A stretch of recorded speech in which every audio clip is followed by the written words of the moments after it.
அனைவருக்கும் வணக்கம். புதுக்கோட்டை சமஸ்தானம் தங்களை அன்புடன் வரவேற்கிறது. திருச்சி உறையூர்லேருந்து நாம் இப்போது புதுக்கோட்டை சமஸ்தானத்தோட தலைமையிடமாக விளங்கக்கூடிய புதுக்கோட்டைக்கு வந்திருக்கோம்.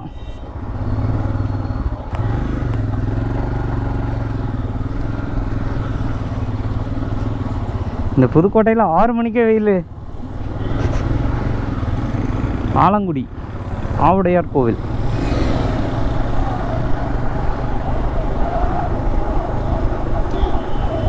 புதுக்கோட்டையை கோட்டை தான் நம்மளை வரவேற்குது. இந்த புதுக்கோட்டையை பார்த்திங்கன்னா ரொம்ப காலத்துக்கு முன்னாடி இல்லை, 1974ஆம் ஆண்டு திருச்சி மாவட்டத்தில் இருக்கக்கூடிய திருச்சி மாவட்டத்தோட ஒரு அங்கமாக தான் இருந்தது. 1974 பாருங்கள், ராஜகோபால தொண்டைமான் மாளிகை. இந்த மாளிகை பற்றி நான் உங்களுக்கு விளக்கம் சொல்கிறேன். அதுக்கு முன்னாடி மனப்பாடம் பண்ணதை மறந்துடுவேன், அதை சொல்லிடுறேன். 1974 தான் திருச்சியிலேருந்து ஒரு தனி டிஸ்ட்ரிக்டாக இது பிரிச்சிருக்காங்க. அதுக்கு முன்னாடி வரைக்கும் திருச்சியோட சேர்ந்து தான் இருந்தது புதுக்கோட்டை. இந்த புதுக்கோட்டையோட வரலாறு அப்படின்னு பார்த்திங்கன்னா, இங்கே புதுக்கோட்டை அப்படின்னு பேர் இருக்கிறதுனால இங்கே நிறைய கோட்டை அந்த மாதிரியெல்லாம் இருந்ததுக்கான எந்த விதமான சுவடுகளும் இல்லை. ஆனால் 17ஆம் நூற்றாண்டில் ரகுநாத தொண்டைமானால் இங்கே நிறைய கோட்டைகள் கட்டியிருக்காங்க அப்படின்னு சொல்கிறாங்க. ஆனால் அதுக்கப்புறம் படையெடுப்புக்கு பின் நிறைய கோட்டைகளெல்லாம் இங்கே இடித்து தள்ளியிருக்காங்க. அதனாலேயே இந்த கோட்டைகளெல்லாம் இங்கே இல்லாமல் இருந்திருக்கும். ஆனால் புதுக்கோட்டைன்ற பேர் இங்கே ஒரு பெரிய கோட்டை இருந்திருக்கு, அதனால தான் புதுக்கோட்டை அப்படின்னு பேர் வச்சுருக்காங்க. அதுக்கப்புறம் 1800 சம்திங் சொச்சம் அந்த வாக்கில் விஜய ரகுநாத தொண்டைமான் அவர்கள் இந்த சில கோட்டைகளை இங்கே கட்டுறாங்க. அதுக்கப்புறம் பார்த்திங்கன்னா மார்த்தாண்ட தொண்டைமான் ஐரோப்பியாவுக்கு விஜயமாகிறாரு. அங்கே விக்டோரியா மகாராணியை சந்தித்து அந்த சந்திப்பின் நினைவாக இங்கே ஒரு கோட்டையை கட்டுறாங்க வடக்கு பக்கம். அப்போத்துலேருந்து தான் இங்கே கோட்டை இருக்குது. அது மட்டும் இல்லாமல் நிறைய ஹிஸ்டாரிக்கல் பிளேசஸ் எல்லாம் இங்கே இருக்குது. சித்தன்னவாசல், குகையோவியங்கள், அப்புறம் பார்த்திங்கன்னா சோழீஸ்வரமா, அதுக்கப்புறம் பார்த்திங்கன்னா விஜயாலய சோழீஸ்வரம். இதுதான் புதுக்கோட்டை பஸ் ஸ்டாண்டா? அடடே, பார்க்கறதுக்குள்ளே போயிடுச்சே. புதிய பேருந்து நிலையம்.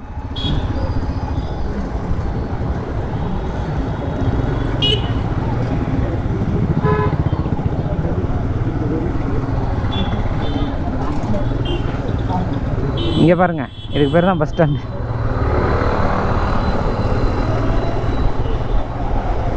அதனால் பொள்ளாச்சி போயிட்டு ரிட்டன் வரும்போது நிறைய புதுக்கோட்டையில் இருக்கக்கூடிய இடங்களெல்லாம் நம்ம பார்க்கலாம். திருமயம் கோட்டை, விஜயாலய சோழீஸ்வரம், சித்தன்னவாசல் குகை ஓவியங்கள், அந்த மாதிரி நிறைய இருக்குது இங்கே. அதுக்கு முன்னாடி நம்ம எல்லாத்தையும் தாண்டி ஒரு கோவிலுக்கு போக போகிறோம். ஒரே ஆன்மீக சுற்றுலாவாக இருக்குது நம்ம இந்த வீடியோலாம். ஏன்னா இங்கெல்லாம் ஆன்மீக பூமியாக இருக்கிறதுனால நிறைய கோவில்கள் தான் நம்ம போகிறோம். நம்ம ஆவுடையார் கோவில் போக போகிறோம். உருவம் இல்லை, அருவம் மட்டுமே. அறந்தாங்கி தாண்டி தான் ஆவுடையார் கோவில்.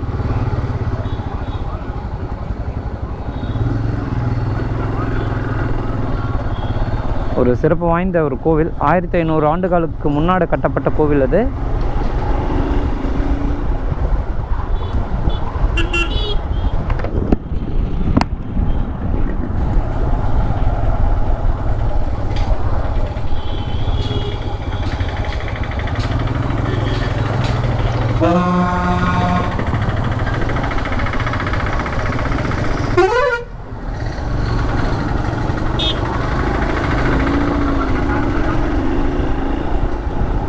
புதுக்கோட்டையில் பார்த்திங்கன்னா நிறைய முந்திரி சாகுபடி, அப்புறம் கோடைக்கால பயிர்களெல்லாம் சாகுபடி பண்ணுவாங்க. காவிரி ஆறு தான் உங்களுக்கு முக்கியமான ஒரு ஆறு.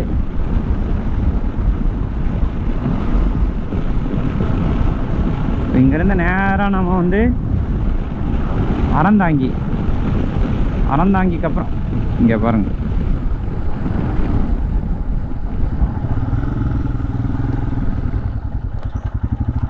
ஒரு கொய்யாக்காவை சாப்பிட்டு போவோமா?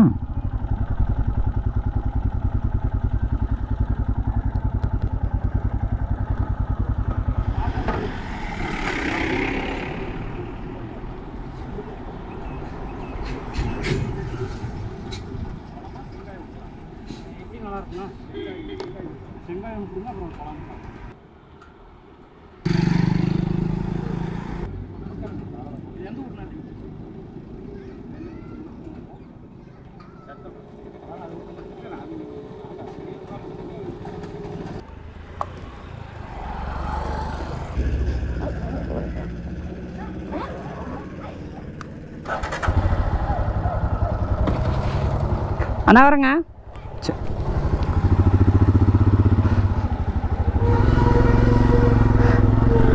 ஓகே, ஒரு சின்ன கொய்யாக்கா பிரேக் எடுத்தாச்சு. இந்த நேராக கோவில் போய் தான் நிறுத்தணும்.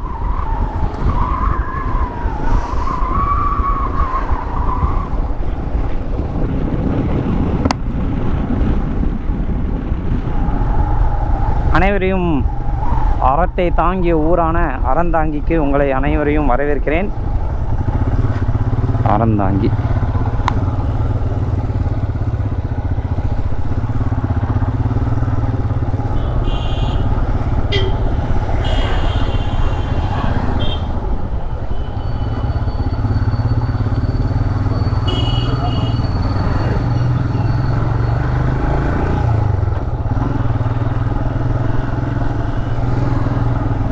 இங்கேருந்து பட்டுக்கோட்டையெல்லாம் பக்கம் தானா? தஞ்சாவூர் பட்டுக்கோட்டை அப்படின்னா இந்த கோடியக்கரை வேதாரண்யெல்லாம் பக்கம்னு நினைக்கிறேன். ஆவுடையார் கோவில் 13, மேப்லேயும் கரெக்டாக 13 காமிக்கு. இங்கேருந்து ரைட் எடுப்போமா?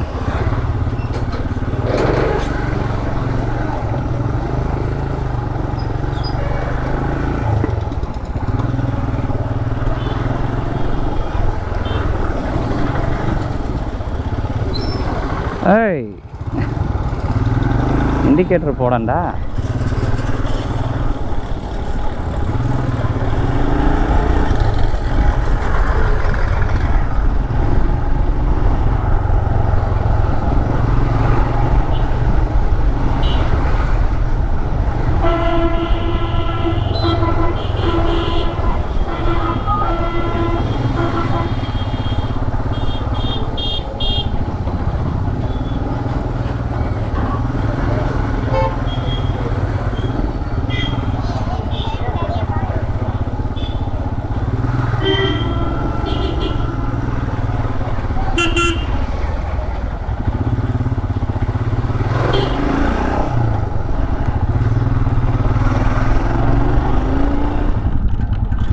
ஐயோ,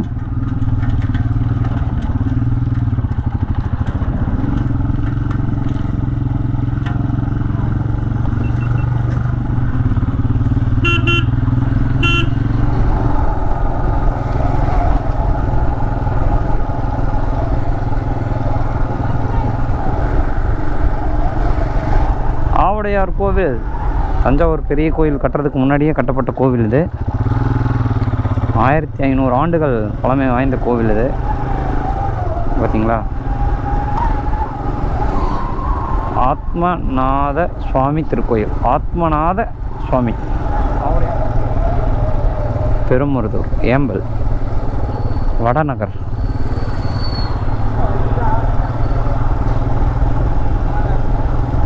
ஆவுடையார் கோவிலில் முதலாக எனது தளத்தை பதிக்கிறேன்.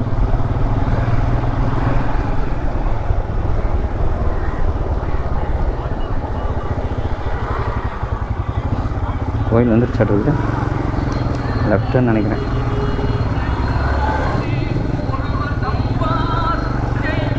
ஐயோ, ஸ்ட்ரைட்டு போலையே, இந்த பக்கம் வந்துட்டேனே.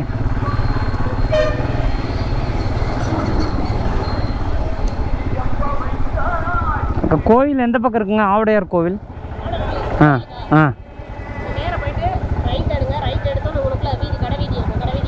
ஆ சரி சரி சரி, தேங்க்ஸ். இந்த கோயிலோட வரலாறு மெயினாக சொல்ல மறந்துட்டேன். இந்த இடம் வந்து மாணிக்கவாசகர் பிறந்த அந்த காலத்தில் பாண்டிய மன்னர்களோட சபையில் வந்து மாணிக்கவாசகர் வந்து ஒரு அமைச்சராக இருந்திருக்கிறாரு. சோழ நாட்டுக்கு போய் சூப்பரான குதிரையை வாங்கிட்டு வாங்க அப்படின்னு சொல்லி மாணிக்கவாசகரை அனுப்பியிருக்காரு பாண்டிய மன்னர். அந்த குதிரை வாங்குகிற காசில் கட்டின கோவில் தான் இந்த ஆவுடையார் கோவில், ஆத்மநாத சுவாமிகள் கோயில்.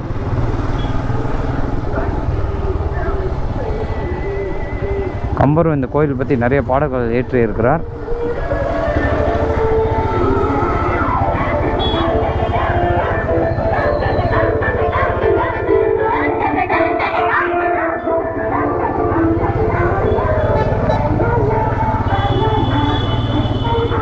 வெண்ணிலா ஐயாட்ட கேட்போம். ஐயா, ஆவுடையார் கோயில் எங்கே இருக்குங்க ஐயா? உள்ளே போகணுங்களா? சரி சரி. ஆமாண்ணா. தேங்க்யூ. ஹாய்.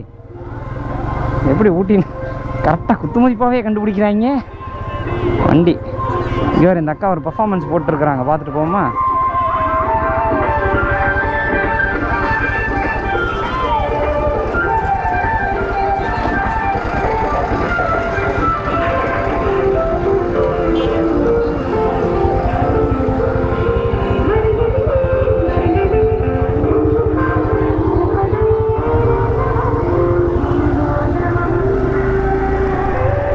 ஆவுடையார் கோவில் கடைவீதி.